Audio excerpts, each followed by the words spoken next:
எல்லாருக்கும் வணக்கம். கடமையை செய் பலனை எதிர்பார்க்காத. என்னடா நம்ம எதுக்கோ எதிர்பார்த்துட்டு இருந்தோம், இது என்ன ஒரு ஸ்லோகம் சொல்கிறான்னு பார்க்குறீங்களா? எந்த விஷயத்துக்காக நீங்கள் எதிர்பார்த்துட்டு இருக்கீங்களோ அதுக்கு முன்னாடி ஒரு ஸ்லோகம், ஒரு குட்டி கதை. ஏன்னா இந்த வீடியோ முடியும் போது அந்த ஸ்லோகத்துக்கும் அந்த குட்டி கதைக்கும் ஒரு லிங்க் இருக்குது, சரிங்களா? கடமை செய் பலனை எதிர்பார்க்காத, அதான் அந்த ஸ்லோகம். எனக்கு ரொம்ப பிடிச்சிது. என்னடா இது, கடமையை செய்ய சொல்கிறாங்க, பலனை எதிர்பார்க்க வேணான்றாங்கல்லன்னு நிறைய பேருக்கு அந்த ஸ்லோகமெல்லாம் ஒரு டவுட் ஒன்று இருக்குது. வேலை பண்ணுறோம், வேலைக்கேற்ற கூலி எதிர்பார்க்கக்கூடாதா? இவ்வளோ கஷ்டப்பட்டு உழைக்கிறோம், சம்பளத்தை எதிர்பார்க்கக்கூடாதா அப்படின்னு. அந்த ஸ்லோகத்துடைய முழு மீனிங் என்னன்னா ஒரு கதையாக சொல்லிடுறேன். ஒரு பெரிய வீடு, ஒரு மிகப்பெரிய பணக்காரர். அவர் ரூமு மட்டும் க்ளீன் பண்ணுறதுக்கு ரெண்டு ஆட்கள் இருப்பாங்க. ரொம்ப பிடிச்சவங்களும் 2 பேர் அந்த ரூம் க்ளீன் பண்ணுறதுக்கு வச்சுருக்காரு. அவர் மிகப்பெரிய பணக்காரர். அவர் இப்போ 2 பேரும் ரூம் துடைக்கிறவங்க. ஓகே, அவர் காலையில் ரெடி ஆகி அந்த ரூம்லேருந்து வெளியே வரும்போது அவங்க துடைச்சிட்டு இருக்காங்கல்ல, அதில் ஒருத்தர் அவர் பாட்டுன்னு ஒரு வேலையை பார்த்துட்டு இருப்பார், துடைச்சிக்கிட்டே இருப்பார். இன்னொருத்தர் இருக்கார்ல, அவர் போய், சார் உங்கள் ட்ரெஸ்ஸு சூப்பராக இருக்குது சார், சார் நீங்கள் போட்டுக்கிற கண்ணாடி நல்லா இருக்கு சார், சென்ட்டு சூப்பராக இருக்குது சார், நல்லா இருக்குது சார், சூப்பராக இருக்கீங்க சார், எனக்கு பேக் கொடுங்க சார் அப்படின்னு வாங்கிட்டு போவார். இன்னொரு ஆள் வணக்கம் சார் சொல்லிட்டு வேலையை மட்டும் பார்த்துட்டு இருப்பார். இப்படியே தினமும் நடக்கும். அப்புறம் அந்த ஓனர் இந்த ஊரை விட்டு வெளியூருக்கு போகிறாரு. போகும்போது 2 வேலைக்காரங்களும் கூப்பிட்டு ஒருத்தருக்கு 1 மாதம் சம்பளம் எக்ஸ்ட்ரா. யார் கூட பேக்லாம் தூக்கிட்டு போய் எப்போ பார்த்தாலும் நான் சூப்பர் சூப்பர்னு சொன்னார்ல, அவருக்கு 1 மாதம் சம்பளம் எக்ஸ்ட்ரா. இன்னொரு ஆளுக்கு ஒரு வீடு வாங்கி கொடுத்து அவரை, நீ என் கூடவே வந்துருங்க, நான் அவர் கூடவே அவரை கூப்பிட்டு போகிறேன். இவன் ஓடி போய் கேட்டானா, சார் என்ன சார் தினமும் நான் தானே சார் உங்கள் பேக் எடுத்துருந்தேன், நான் கொடுத்த வேலையை நீ கரெக்டாக பண்ணல, நீ ஜால்ரா அடிக்கிறதுலையே இருந்த, எனக்கு இது நல்லா இருக்கு அது நல்லா இருக்குன்னு. ஆனால் அவன் வேலையை மட்டும்தான் பார்த்தான். வேலையை கரெக்டாக பார்த்தா பலனு கடவுள் கொடுப்பார், அந்த பலன் தான் இது அப்படின்னு சொன்னாங்க. இப்போ விஷயத்துக்கு வருவோமா? திருச்சி கிழக்கு தொகுதி.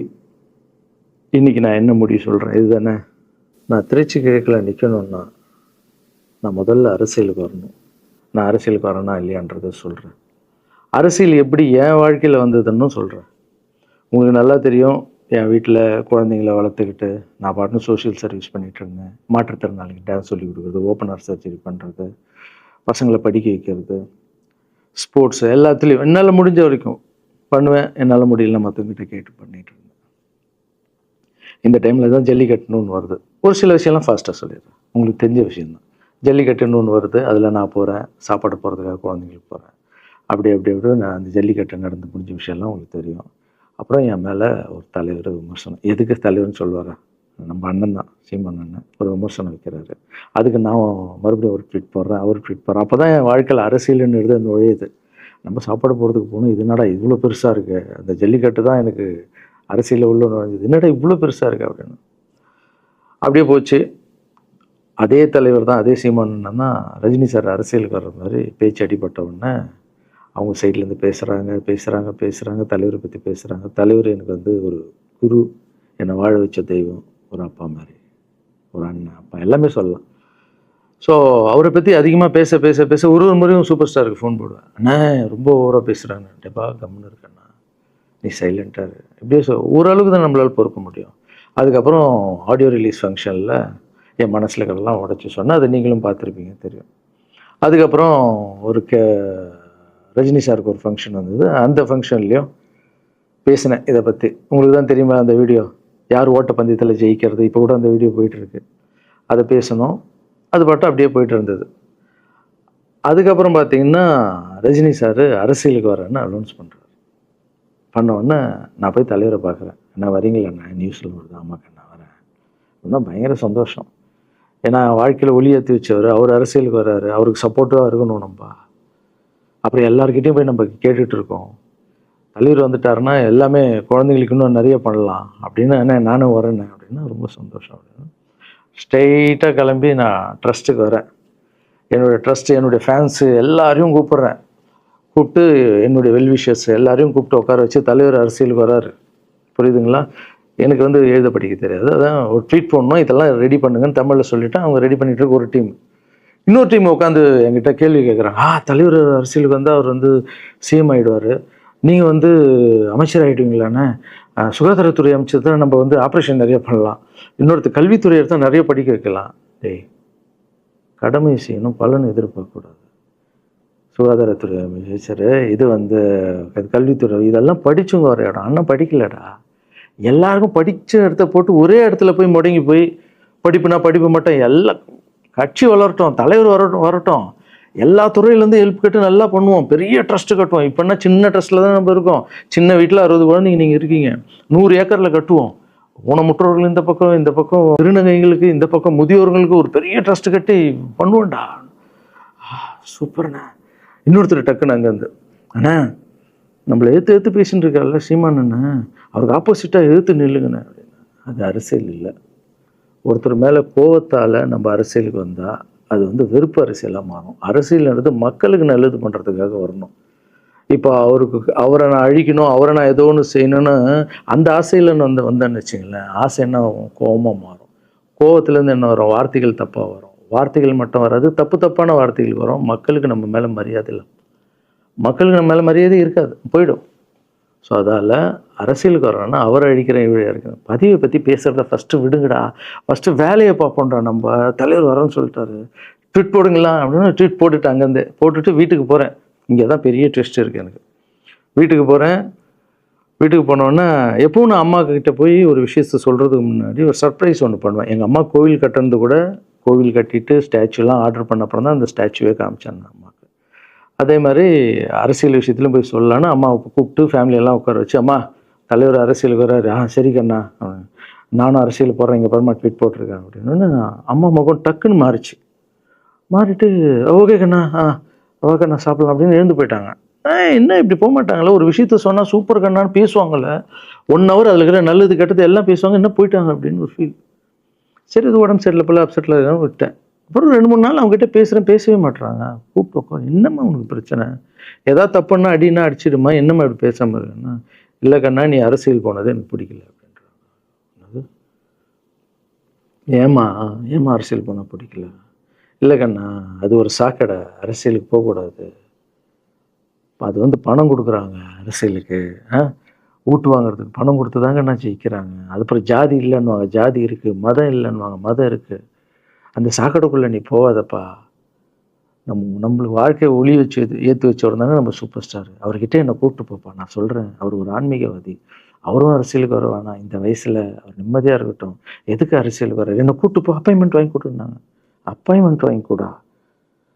நானும் வேறு கனவுல வந்து மைண்ட் வைஸ், அம்மா நான் சொல்கிறது கேளுமா, நம்ம எத்தனையோ இப்போ வந்து எல்லா குழந்தைங்களுக்கும் ஒவ்வொரு ஸ்டேஜில் போய் கேட்டு தானேம்மா ஹெல்ப் நடக்குது. இப்போது தலைவர் வந்துட்டாருன்னா நம்ம தாராளமாக பண்ணலாம்லம்மா, உங்கள் கையில் எவ்வளோ காசு இருக்கோ அதுக்கு மட்டும் செய், அரசியல் வேணான்னு சொல்கிறேன் அப்படின்னு போயிட்டான். அந்த ஃபேஸ் வந்து அதுக்கப்புறம் அடிதான் நம்மளுக்கு. சரி, இந்த உலகத்தில் அம்மா மீறி பண்ணலாம், ஆனால் நான் உருப்பிட மாட்டேன், எனக்கு நல்லா தெரியும். இந்த உலகத்துலேயே எனக்கு யாருன்னா எங்கள் அம்மா தான். அது அம்மா இல்லை, எங்கள் கடவுள்னே சொல்லலாம், நான் எதிர்க்க பார்க்குற கடவுள். சரி, அம்மாவுக்கு சொல்லி புரிய வைக்கலாம், என்னடான்னு தலைவர்கிட்ட போய் எப்படி சொல்கிறது, பசங்கிட்ட ஒரு பயங்கர பில்டப் கொடுத்துட்டோம், அது இதுன்னு எல்லாம் வேலை பார்த்துட்டு இருக்காங்க, என்ன பண்ணுறது. அந்த டைமை பார்த்து கொரோனா வருது, ஒரே ஷாக்கு, வெளியே போக முடியாதுன்றாங்க, இல்லைன்னா பிரச்சாரம் பண்ண வெளியே போக முடியாது, தலைவருக்கு உடம்பு சரியில்லாமல் போகுது, ஹைதராபாத் ஷூட்டிங் போகிறார், உடம்பு முடியல, அப்படியே எல்லாமே கொலாப்ஸ் ஆகுது. அப்புறம் தலைவர் அலௌன்ஸ் பண்ணுறாரு, நான் அரசியலுக்கு வரல, டாக்டர்ஸ் வந்து போகக்கூடாதுன்னு சொல்லிட்டாங்க, கொரோனா டைமில் நம்ம வந்து பிரச்சாரம் போக முடியாது, அந்த காரணம் சொன்னார், அது உங்களுக்கு எல்லாருக்கும் தெரியும். ஆவலை தான் தலைமையில் கை வச்சுன்னு உட்காந்துட்டோம். நான் ட்ரஸ்ட்டில் இருக்கிற குழந்தைங்க மற்றவங்க எல்லோரும் என்னென்னோ நினச்சி ஒர்க் பண்ணிட்டு இருந்தால எல்லாரும் அப்செட்டில் உட்காந்துருக்கோம். தலைவர் ஒருத்தம் போய் பேசி பார்க்கலாம் அவர்கிட்ட, தலைவர் வர்றாரு, கூப்பிட்றாரு, போகணும். அந்த மாதிரி தலைவரை பார்த்ததில்லை நான். அப்படியே எனக்கு புரிஞ்சுது, அவர் ரொம்ப வலியில் இருக்கார் அப்படின்னு. எவ்வளோ சுறுசுறுப்பானால உடம்பு முடியலைங்கண்ணா, பரவாயில்ல, உங்கள் உடம்பு தானே முக்கியம், என்ன இதெல்லாம் என்னென்ன தூக்கி போடுங்கண்ணா. இல்லைங்கண்ணா, இத்தனை வருஷம் என்னை வாழ வச்சாங்கல்ல, அவங்களுக்கு ஏதாவது ஒன்று பண்ணணும்னு நினச்சேங்கண்ணா, இங்கே குத்துதுக்கண்ணா, எனக்கு என்ன பண்ணுறதுன்னு தெரியல, ரொம்ப கஷ்டமாக இருக்குது அப்படின்னா. அண்ணே அதை விடுங்கண்ணே, எல்லாம் அப்படின்னு அவர்கிட்ட பேசிட்டு அவர் வந்து அப்போ நான் முன்னாடி பேசும்போது அவர் சொல்கிறார், நான் கூட பதவிக்கு வரணும்னு ஆசைப்படல, இன்னொரு நல்ல ஆள் படித்த ஆள் அங்கே நிற்க வச்சு பார்ப்போம். யாருன்னு சொல்லுவேன், யாருன்னு கூட சொல்லலை. அது அப்படியே போச்சு. அவர் மனசுக்கு மட்டும்தான் தெரியும், யாருன்னு கூட சொல்லலை. ரொம்ப அப்செட்டாக இருந்தார். சரி ஓகே, இதுவும் கடந்து போகணும். அப்படியே கடந்து போச்சு. எனக்கும் காஞ்சனா படம் அது இதுன்னு வந்து பெரிய ஹிட் ஆகுது. அதுக்கப்புறம் யாருக்கிட்டேயும் நீங்கள் யாரும் எனக்கு ஹெல்ப் பண்ண வேணாம். முதல் நாள் நான் வந்து கலைஞர் ஐயா கிட்ட ஹெல்ப் கேட்டேன். அவர் வந்து ஒரு சில குழந்தைங்களுக்கு ஹெல்ப் பண்ணார். அதுக்கப்புறம் அன்புமணி ராமதாஸ் ஐயா, அவரும் ஹெல்த் மினிஸ்டராக இருக்கும்போது அவர் ஒரு சில குழந்தைங்களுக்கு ஹெல்ப் பண்ணார்.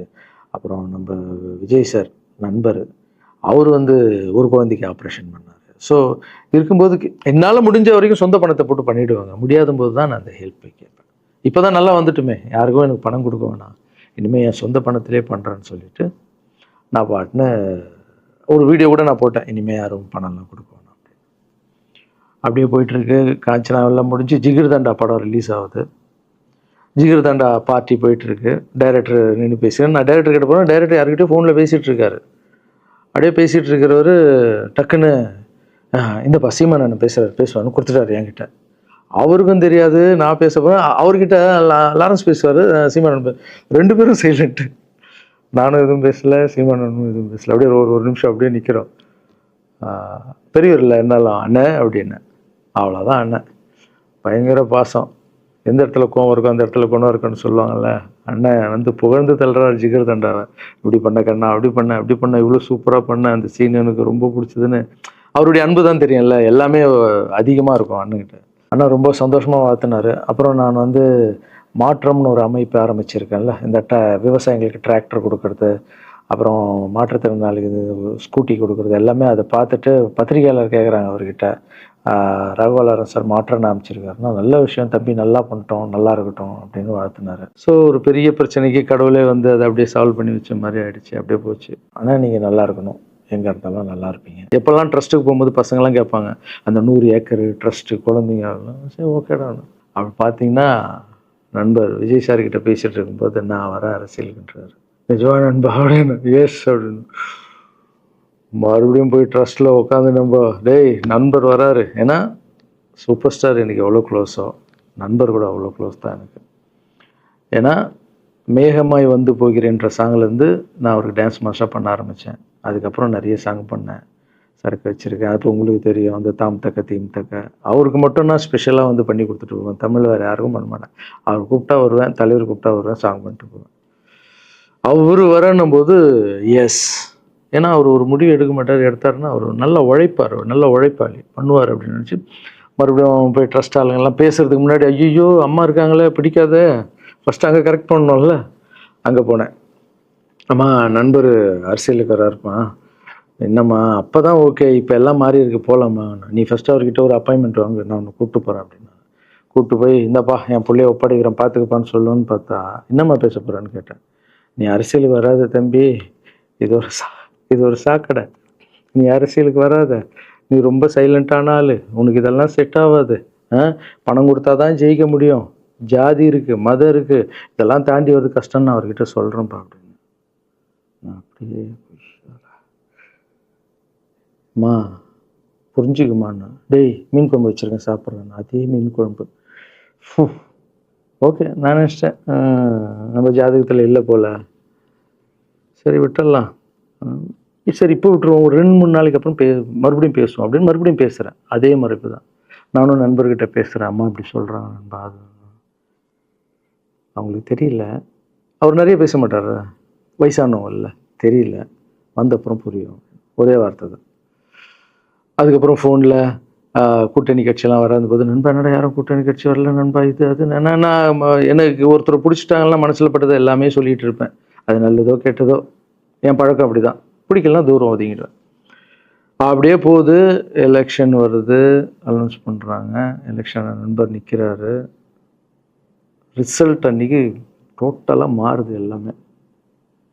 அப்படியே தலைக்கீழாக ஆகுது, புரட்டி போடுறாரு சரித்திரத்தை. வேறம்மா எப்போ முதல்ல தெரிந்து எங்கள் அம்மாவை தான்.